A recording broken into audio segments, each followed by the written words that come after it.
Description. As a person, you have duties to yourselves and others, roles you must play and masks that must be worn. The Nesby Manor is like any other, where another milestone has been reached. Even if the world you see is more modern, we can never have completely abandoned the traditions and teachings of the past. In a path laid with ghosts, we can only do our best to strive forward. So characters, we have Detective, Duke Nesby, daughter of Duke Nesby, Butler, and Maid. Scene 1, demonstration. Waltz plays.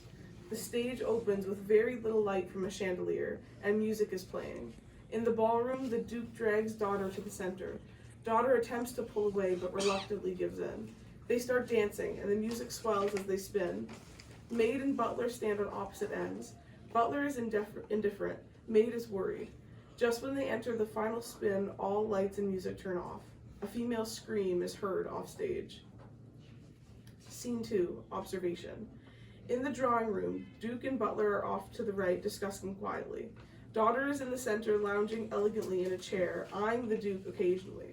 Maid is off to the left, behind daughter, and watching the Duke and Butler. Knocks are heard off stage. Maid opens door. Detective enters. Apologies for the wait. Duke Nesby? I just finished investigating the balcony. About time you arrived. Our good friend Marcus Richard, my daughter's betrothed, is dead. Duke composes himself, struggling to keep his voice down. Anyways, what news do you bring? Not much at the moment. Signs of poisoning, yet the wine glass was clean. I will be interviewing those who were at the scene. How could this happen during a Nesby debutante ball? Such a thing. My apologies, Lady Nesby. A lady like yourself should not have to worry about such troubles. Thank you for your concern, Detective. Duke angrily looks between the two and turns to Detective. Stop this useless chatter and find who murdered him! Of course, Your Grace. I would like to talk to Your Grace and the head butler. You were discussing marriage with the Marquis, correct? Yes, my daughter was engaged this summer.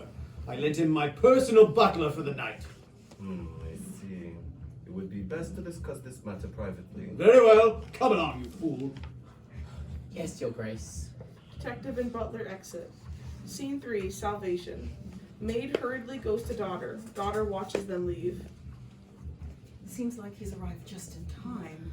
Worry not, my lady. Now that he is dead, there is no longer a need for you to get married. Of course. If you feel nervous about what comes next, just look at me. The detective is one of the sharpest swords in the Empire.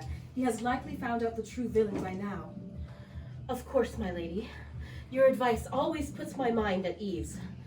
I wish I could be more mature like you. Advice is never about maturity. It only needs an empathetic heart and willingness to listen. And who is this lady? I told you to call me by my name when we are alone. You are more family to me than anyone else here. Certainly. Maid hears footsteps approaching. Oh, be still. They're here. Scene 4, conclusions. Duke, Detective, and Butler enter. Duke is fuming. Butler is indifferent. Detective is more serious. And you do not use the belladonna? It's a common remedy that can... Not interested. I don't waste money on peasant medicine. Straighten up, you. Maid and daughter nervously shift. My jewel of a daughter, go with the detective and do not keep us waiting. Daughter secretly glances at Maid. Yes, Lord. Oh, hold on! Shut up! Hold your tongue. I will not have you inconvenience my guest. Detective steps towards Maid. No, please. Go on, miss. Of course, my lord.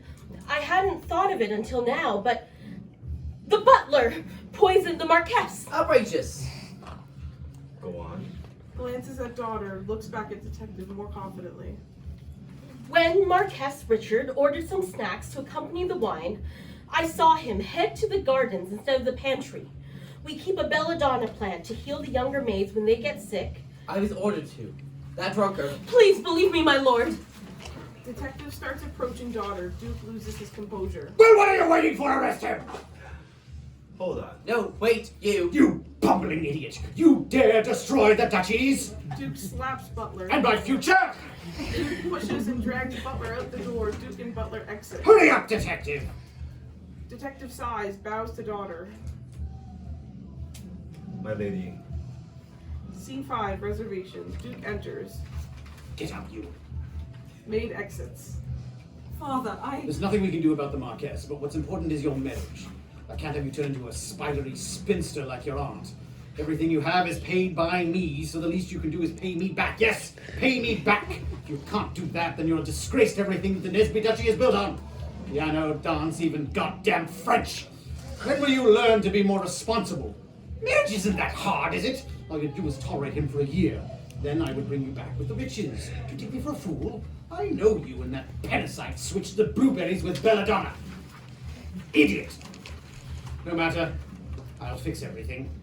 Duke holds daughter's wrists. Look at yourself, my pearl. You're entering high society as my daughter. You'll follow my orders. Age means nothing, so long as I am your father. Detective offstage pauses for a second, then knocks on the door. Duke Nesby, we need your statement. Lets go of daughter's wrists. Daughter steps back to look at him. You're more precious than gold, my child, and you always will be.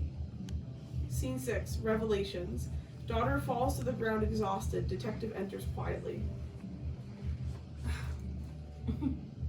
So that's what you think. Father, your words are like venom. You are seeping into the cracks of my bones, melting from the inside out. You crush bridges before they are even built. You expect trust and respect when you don't give it yourself. When will it be enough? After everything, it will not ever be enough. You are the most selfish. I cannot fight, flee, function, freeze. All I have left is fall. Fall quicker than the autumn leaves. Fall into your hands.